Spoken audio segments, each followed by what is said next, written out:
اگلا سوال ہے جی، عموماً سوشل میڈیا پر کسی نان مسلم کی موت پر بھی مسلمان بھائی RIP یعنی ریسٹ ان پیس کے دعائیہ کلمات پوسٹ یا ٹیکسٹ کرتے ہیں، کیا اسلامی عقیدہ کی روح سے ایسا کرنا درست ہے؟ پلیز وضاحت فرما دیں۔ مرنے کے بعد تو کسی کافر کو آپ دعا نہیں دے سکتے، یہ حرام ہے، اور خدا نہ خواستہ اسے جائز سمجھا تو یہ کفر کی کیٹیگری میں فال کرے گا۔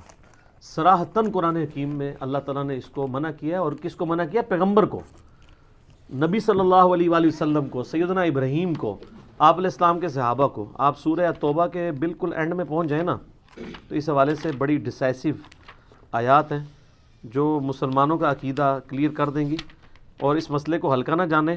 جس کا دل کرتا ہے وہ جناب فوراً لکھ دیتا ہے RIP ریسٹ ان پیس، کافر کے لیے، مسلمان کے لیے چاہے وہ آپ کے فرقے کا ہے یا نہیں ہے، کلمہ گو ہے، آپ لکھ سکتے ہیں، اس کا جنازہ بھی پڑھیں، اس کے لیے دعائے مغفرت بھی کریں۔ کلمہ گو مشرک ہے تب بھی کریں، اللہ کا معاملہ ہے، کلمہ گو ہے نا وہ، اللہ تعالیٰ اس کے سرکمسٹانسز دیکھ کے ڈیسائیڈ کرے گا۔ لیکن جو کافر مشرک ہے، جس نے کلمہ ہی نہیں پڑھا، جس نے نبی علیہ السلام کو پروفٹ ہی نہیں مانا، اس کا معاملہ اللہ کے سپرد، آپ اس کے لیے دعا نہیں کر سکتے۔ یہ دیکھیں سورہ توبہ میں اینڈ پہ جا کے یہ آیات نمبر ہیں 113 اور 114، اعوذ باللہ من الشیطان الرجیم۔ ما کان للنبی والذین آمنوا، کسی نبی کے لیے یہ شایع نہیں ہے اور نہ ہی ایمان والوں کے لیے، ان یستغفروا للمشرکین، کہ وہ کسی مشرک کے لیے استغفار کریں۔ یہاں مشرک سے مراد وہ اہل حدیث جس کو مشرک کہتے ہیں وہ والا نہیں، مشرک سے مراد بت پرست مشرک، کافر مشرک۔ وَلَوْ كَانُوا أُولِي قُرْبَى، چاہے وہ اس کا قریبی رشتہ دار ہی کیوں نہ ہو، مِن بَعْدِ مَا تَبَيَّنَ لَهُمْ أَنَّهُمْ أَصْحَابُ الْجَحِيمِ، اس کے بعد کہ جب اس پہ یہ بات کھل چکی ہے کہ وہ دوزخی ہی ہوگا۔ ظاہر ہے کہ جنرل رول یہی ہے کہ جو مشرک ہے وہ دوزخ میں جائے گا۔ باقی اللہ تعالیٰ کسی کو سرکمسٹانسز دیکھتے ہوئے کسی کے جزوی ایمان کے اوپر چھوڑ دے تو اللہ کو کوئی دھونس نہیں کسی کی۔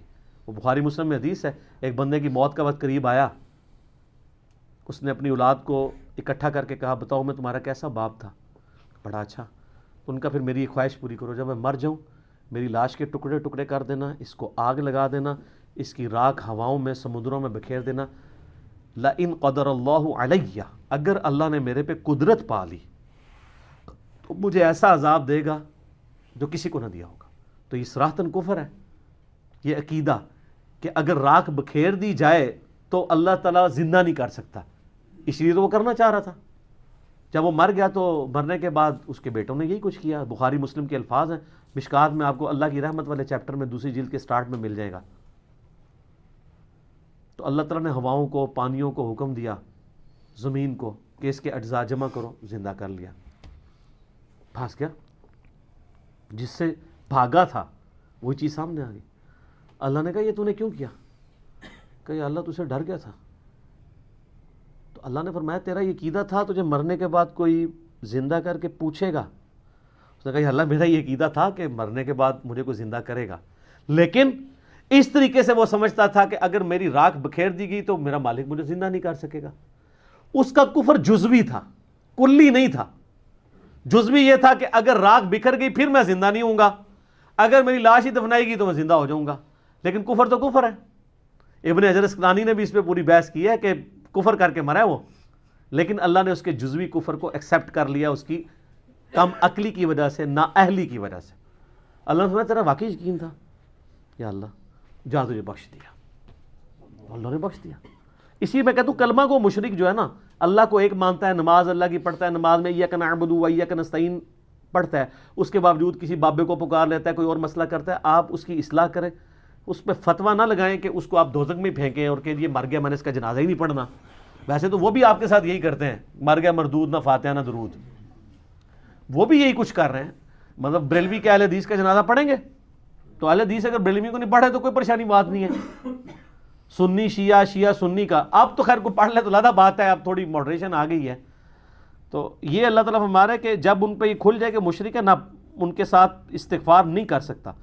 وما کان استغفار ابراہیم لابیہ، اور جو ابراہیم نے اپنے باپ کے لیے استغفار کیا تھا، الا عن موعدۃ وعدہا ایاہ، تو وہ اس وعدے کے سبب تھا جو اس نے اپنے باپ سے کیا تھا۔ وہ جو سورہ مریم میں آتا ہے، جب باپ نے کہا نکل جا تو ان کا میں تیرے لیے استغفار کروں گا، تو حضرت ابراہیم اپنے باپ کے مرنے کے بعد بھی اس کے لیے دعائیں مغفرت کرتے رہے۔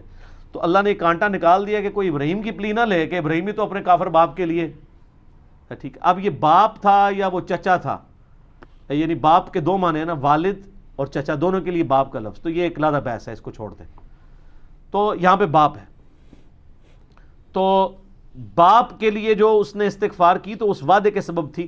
فلما تبین لہ انہ عدو للہ, لیکن جب اس پہ یہ چیز کھل گئی کہ وہ اللہ کا دشمن ہے, تبرأ منہ, تو انہوں نے پھر اعلان برات کر دیا. ٹھیک ہے. ان ابراہیم لأواہ حلیم, ابراہیم علیہ السلام جو ہے وہ آہیں اور سسکیاں بھرنے والے اور حلم والے تھے. یعنی ابراہیم علیہ السلام نرم دل تھے, اس لیے وہ اپنے باپ کے لیے ان کے مرنے کے بعد بھی دعا کرتے رہے. کیا نرم دل تھے. قرآن میں آتا ہے نا, فرشتے جب انسانی شکل میں آئے, سورہ ذاریات میں ڈیٹیل آتی ہے, تو ان کے لیے بنا بچھڑا لے آئے, جب رکھا. اب حضرت ابراہیم کو تو نہیں پتا تھا یہ فرشتے ہیں, آپ کے بزرگوں کے علم غیب ہے, حضرت ابراہیم کو نہیں تھا جب تک اللہ بتائے نا. نال نال ٹھیک ہے عرض کریں گے. تو جب انہوں نے نہ کھایا نا تو ان کے دل میں, قرآن میں آتا ہے کہ ان کے دل میں خوف آیا کہ یہ, کیونکہ دشمن جو ہوتا تھا نا وہ نمک نہیں کسی گھر کا کھاتا تھا, ورنہ اس کے ساتھ وفاداری کرنی پڑتی تھی. اس طرح کے ایٹیکیٹس اس جاہلیت کے دور میں بھی تھے. تو انہوں نے کہا یہ لگتا ہے غلط ارادے سے ہیں, اس لیے میرے گھر کا نمک نہیں کھا رہے. تو پھر فرشتوں نے کہا گھبرائیے نہیں, ہم ایک قوم کی طرف بھیجے گئے ہیں, قوم لوط کی طرف, ان کو تباہ و برباد کرنے کے لیے. تو قرآن میں آتا ہے کہ وہ پھر قوم لوط کے معاملے میں بھی جھگڑنا شروع ہو گیا. قرآن نے اس جھگڑے کا ذکر نہیں کیا, لیکن تورات میں وہ پورا جھگڑا موجود ہے. کیا تھا؟ اب چونکہ نرم دل تھے تو حضرت ابراہیم علیہ السلام نے کہا اچھا کیا کرنا ہے مارنے کے لیے, ان کو اوپر سے نیچے پھینکیں گے, پتھروں کی بارش کریں گے. تو انہوں نے فرشتوں سے کہا کہ اچھا یہ بتاؤ, اگر 10 ایمان والے ہوئے وہاں پہ تو ان کی وجہ سے باقیوں کو بھی چھوڑ دینا یار. انہوں نے کہا جی چلے ٹھیک ہے, اگر 10 بھی ہوئے نا ہم ان پہ عذاب نہیں کریں گے. وہ اس لیے کہ ان کو پتا تھا کتنے ہیں, اللہ نے بھیجا ہوا تھا. حضرت ابراہیم نے کہا یار اچھا, انہوں نے کہا نہیں 5, اگر 5 مومن نکل آئے لوط کی قوم میں, پوری قوم میں, تم نے عذاب نہیں بھیجنا. انہوں نے کہا جی ڈن. حضرت ابراہیم تو وہ تو ایکسپیکٹ نہیں کر رہے تھے کہ صرف 2 بیٹیاں ہی نکلیں گی. ہاں رائیونڈ اجتماع میں 16 لاکھ بندہ اکٹھا ہوتا ہے, اور ملتان اجتماع میں بھی 20 لاکھ بندہ اکٹھا ہوتا ہے. لوط علیہ السلام کے ساتھ 2 بیٹیاں تھیں. یہ جو آپ اتنے بڑے بڑے مجمع دیکھ رہے ہیں نا, یہ محمد رسول اللہ کی کرامت ہے زندہ. یہ امت کا خمیر توحید سے اٹھا ہوا ہے جو اس بڑے لیول کے اوپر, یہ پرانی امتوں میں اس امت کی مثال اس لیے دی جاتی تھی کہ یہ امت توحید ہے, کہ بڑے پیمانے پہ لوگ حق قبول کریں گے. اگر آپ اس کو کمپیئر کریں تو پوری انسانی ہسٹری میں اتنے لوگوں نے توحید نہیں قبول کی ہے جو ایک ایک ایرا میں, ایک ایک سینچری میں مسلمان جتنے رہے ہیں. یہ نبی علیہ السلام کو اللہ نے ایک اعزاز دیا ہے. اسی بخاری مسلم کی حدیث ہے کہ جنتیوں کا نصف میری امت ہے, اور ابن ماجہ میں حدیث ہے جنتیوں کی 120 میں سے 80 صفحے میری امت سے ہیں, کیونکہ میرا معجزہ قرآن ہے نا. بخاری مسلم میں حدیث ہے کہ انبیاء پہ ایمان لانے والوں کی تعداد ڈیپینڈ کرتی تھی اس کے معجزے پہ. مجھے اللہ نے وہی کا معجزہ دیا, میں اللہ سے امید کرتا ہوں سب سے زیادہ امتی جنت میں جانے والے میری امت سے ہوں گے. یہ لہذا اس کو کوئی رائیونڈ کا کمال یا دعوت اسلامی کا کمال نہ سمجھے, یہ امت کا خمیر توحید سے اٹھا ہوا ہے. ٹھیک ہے, سالار کارواں ہے میر حجاز اپنا. تو یہ نبی علیہ السلام کی زندہ کرامت اور معجزہ ہے الحمدللہ. تو حضرت ابراہیم علیہ السلام تو سیٹسفائی ہو گئے, لیکن وہاں سے 2 بیٹیاں اور ایک لوط علیہ السلام کی اپنی بیوی بھی قرآن میں آتا ہے, اور وہ بھی کافرہ تھی, اور وہ بھی تباہ کر دی گئی. تو یہاں پہ بھی حضرت ابراہیم کا اللہ نے کہا کہ بڑا نرم دل, اور انبیاء ہوتے ہی رقیق القلب ہیں. آپ چھوٹے بچوں کو بھی دیکھا, چھوٹی سی بات پہ روئیں گے, ہنسانا چاہیں اسی ٹائم ہنسا لیں, ہنسانے کے دوران دوبارہ رلانا چاہیں رلا لیں. بڑا بندہ تو نہیں کر سکتا. یہ جتنا مرضی مائناس قسم کا بھی ایکٹر ہو, اس کو بھی دوائی آنکھ میں ڈالنی پڑے گی آنسو لانے کے لیے, وہ ڈالتے ہیں نا ڈراموں والے. لیکن بچے جو ہے آپ دیکھیں ایسے روتے ہیں, ایسے چپ, ایسے روتے ہیں, پھر وہ زار اتار. کیوں؟ ان کے دل بہت نرم ہوتے ہیں, ان کا رسپانس ایبرپٹ ہوتا ہے. انبیاء بھی چونکہ صاف دل والے ہوتے ہیں نا, تو وہ بہت رقیق القلب ہوتے ہیں. آپ نبی علیہ السلام کی احادیث اگر بخاری مسلم ملے, آپ کو عام حالت میں نظر آئے گا کہ آپ کے پاس کوئی غم کی خبر آئی ہے تو وہ مطلب کوئی دور دراز کا بندہ ہی ہے تو آپ رونا شروع کر دیا,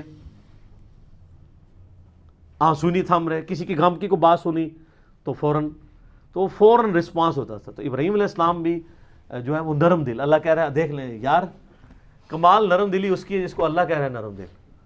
لیکن سارے ابراہیم نہیں ہوتے, حضرت موسیٰ جیسے لوگ بھی ہوتے ہیں, تو لہٰذا ہماری سختی بھی برداشت کر لیں. ٹھیک ہو گیا. حضرت موسیٰ کا تو پتہ ہے نا آپ کو, تھپڑ مار دیا تھا انہوں نے ملک الموت کو, بخاری مسلم میں آتا ہے, آنکھ کاٹ دیتی تھی. لیکن میں نہیں مارتا ہوں, میں ان سے کم ہی غصہ رکھتا ہوں. ٹھیک ہو.